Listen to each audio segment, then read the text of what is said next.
The OHS manager is the one who sent me here, so I'm an ad hoc onto that. What I will try to do is, instead of catching as it is here, I will put it as a guide in terms of the presentation. And we would like that we talk or we discuss any questions that you find it necessary.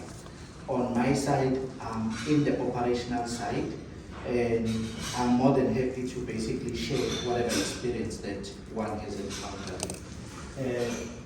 Our role, or the whole objectives of the South African Maritime Safety Authority is in threefold.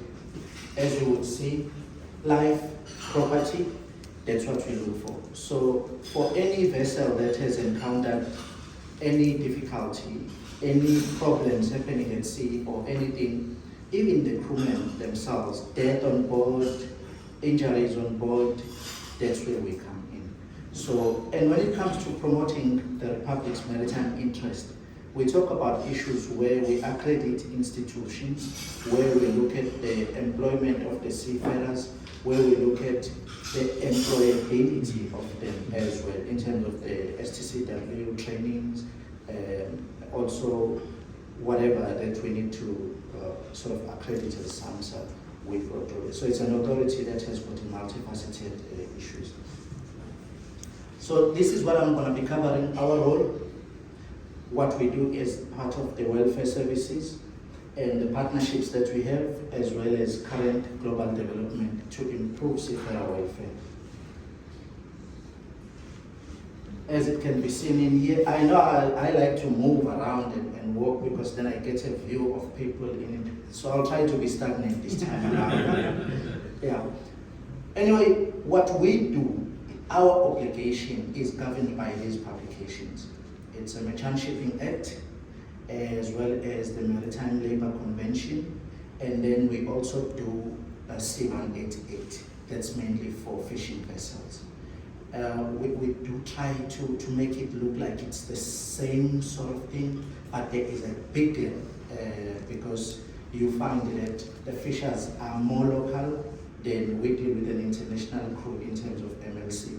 But in terms of contractual spaces and everything, we try to make sure that it looks in the same room, so the fishermen can sit together with any seafarer in there. And our ambition is obviously to play a big role in this space. Why we want to play a big role? I'll make an example. When someone wants to recruit a South African seafarer, SAMSA want to be involved. From that inception, from that idea you want to create, we start building with you. The whole intention is we don't want to catch things at the end, but we try to catch it before it's even started, that we work with you to that level where you can even take people. But over and above that, you can see even the line on my head, we continuously do the inspections, we do, like as they say here, port state. When we do a port state, over and above speaking with the master, we do normally and occasionally sit with the crew.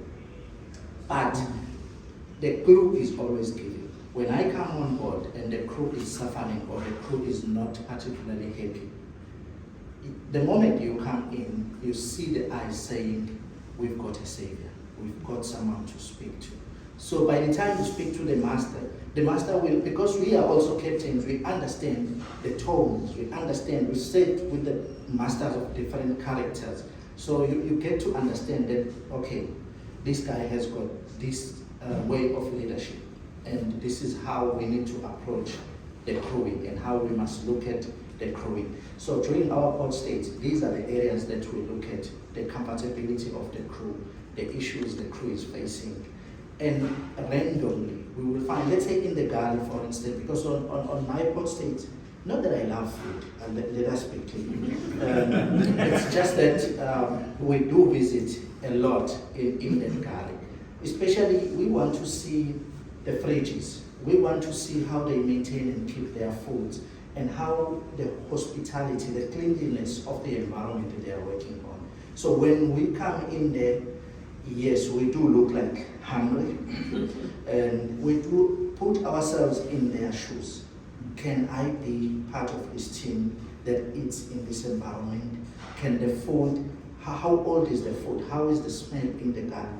How is the atmosphere around the kitchen? And when the crew comes in and we've got a port state, it is these interactions that we get. And when it comes to fishermen, a lot on labor is there. However, I must be honest, is that the employability of our fishermen, as well as the training and the capacitation of them, has a lot to improve on. So what we try to do is we deal mostly with the owners themselves to make sure that they put a proper contract for the crewing. If there is any bargaining agreements involved, what do they talk about and how are they beneficial to that crew member as well? Mm-hmm. So part of those we do as well is to issue that part one of the MLC, and that's what SAMSA would do. So in other words, we will interact even with the ship owner. Although our tonnage right now is very much low, but we do try to even intervene for outside ships where we find that there is a contractual issues. Some crew members will stay on board for a long time. They want to go home, but they can't because of certain issues. If the ship, for instance, is coming here, they will tell us that I've been here for a while and I want to go home, but I'm not getting a relief and I'm told I'm not, and I don't want to sail again. So in these cases, most of the Durban will know that we will go behind and say, just go there and speak a little bit so that it appears as though it's you.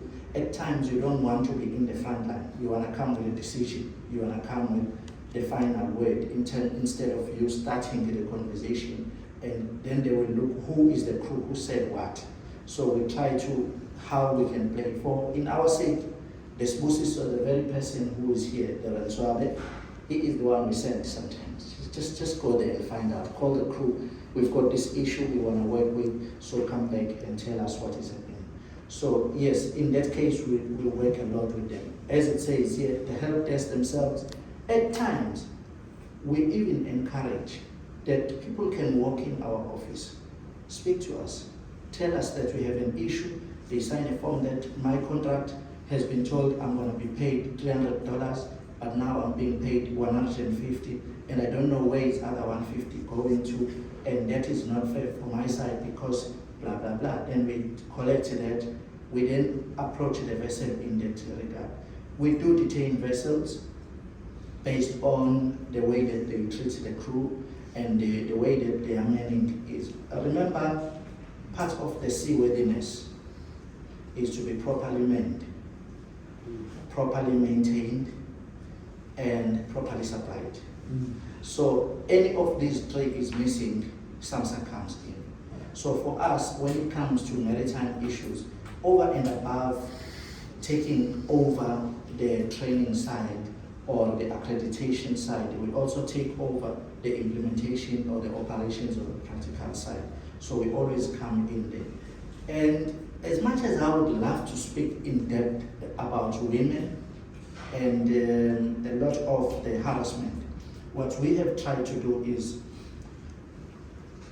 one, we grouped it all together purely as a gender-based violence so that we don't take side as if it's one side going to the other. We try to make it two ways. We look at it in both ends and we work in it in a neutral form. So I am not a gender when I am interfacing with any gender or when I'm working with such a gender or issues. And these are the areas that we are looking at, as you may see it over there. And over and above, there is a level of counseling. I want to say this in terms of counseling. Smooth, particularly, when there was a COVID, he had a lot in his plate. One of the reasons is that some seafarers will be left stranded elsewhere because the flights are not coming to South Africa, or there is an area of, now he had to come in. That's where SAMSA comes in. We try and assist those seafarers who are stranded. This year alone, I think we've already had an incident also of one of our crew members stranded, I think in Greece, if I'm not mistaken. And what happened there is that, not telling all the details, but we were looking more in improving our seafarer recruitment agencies, the processes that we are doing, and the way that the agreements they have in with the employers themselves, so the middlemen in a sense. So for us, part of the partnership that we partner with are recruitment agencies themselves, over and above the companies that we used to. You would see this here, this picture shows they were introducing this gender-based violence pamphlet. Any given time you would see this pamphlet, it's got a lot of details, but over and above that, what we try as SAMSA is not to impose the regulations or the rules. We try to educate, we try to speak in the room and find out the issues that are related to those people. So for us, this is the paper, this is the pamphlet. If anyone would love to have it, I can always ask Spusi at some stage, or I'll speak with Durban office. I'll also, can I send out the PDF of this to everyone? Yes, by all means, thank you very much for that. So you just have a read. Should there be anything also to improve on? This is what SAMSA, it's the other side of the book, this one. So we try to make it as portable as possible so that you can work with it and be able to use it anytime you want. Now, these are our partnership, what we are trying to collaborate with. We may not have all in the same room, but we try to be specific to this particular congregation or this particular meeting. That's what we partner with, and we have Durban Seafarers mission. I know Richards Bay as well will have a relationship with SAMSA in Richards Bay themselves. I know Capt. So I think South Africa as a whole, and I've heard, was it March or April, when we were also meeting with the Seafarers mission, just discussing ILO. Can't remember, but it was March or April. I think it was April. So yes, we were just sitting there, purely looking at how can we facilitate our crew or our seafarers in a better way. So we do, SAIMI in particular are employing a lot of cadets and training a lot of South African seafarers. So for us to work with them, it is always a plus, not only for assisting alone, but to identify where the cracks are. Mind you that as SAMSA, our role mainly is not only to put a whip. We want to understand the core of an issue. If you talk about seafarer welfare, we go as far as from the beginning where it starts, even in the training.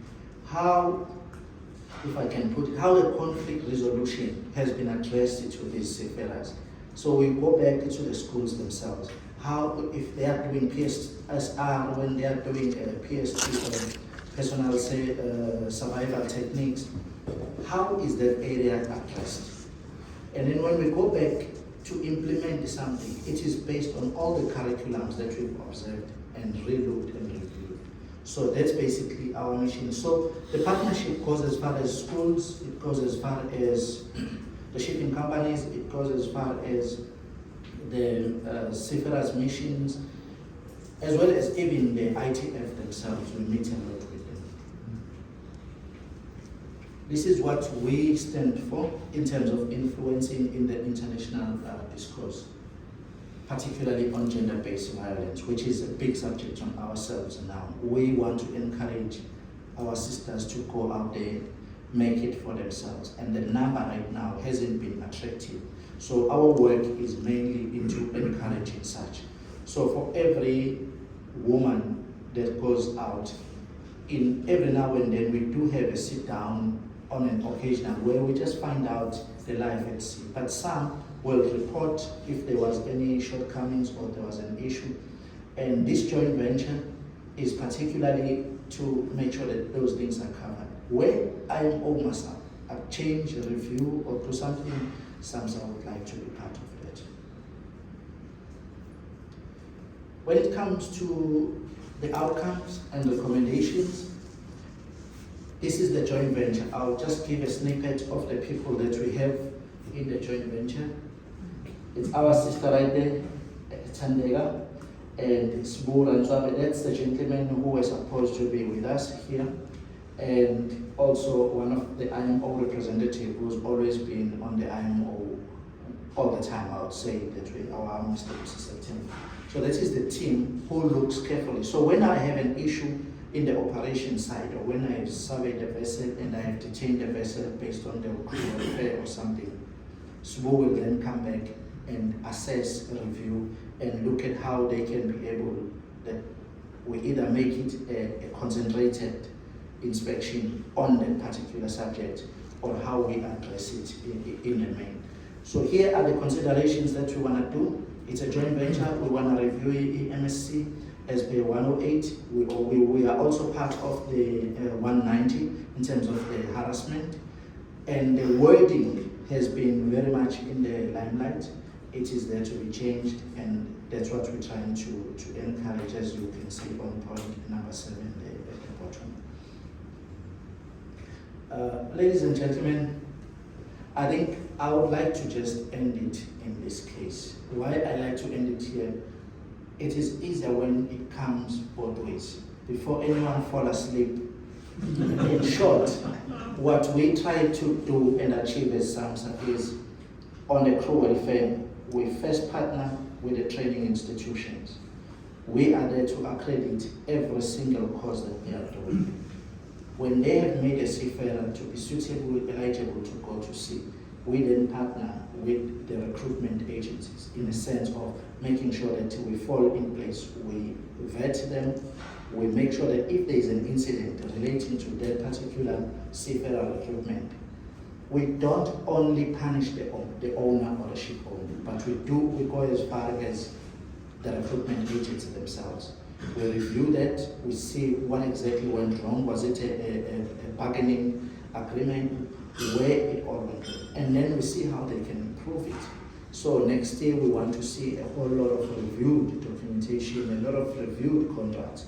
And even now, as you've seen here, we are trying to even change the 4.3 of MLC, because the contract has to be explicit on every single category there. We want that to be clear. When we do our investigation and inspection, it should be straightforward.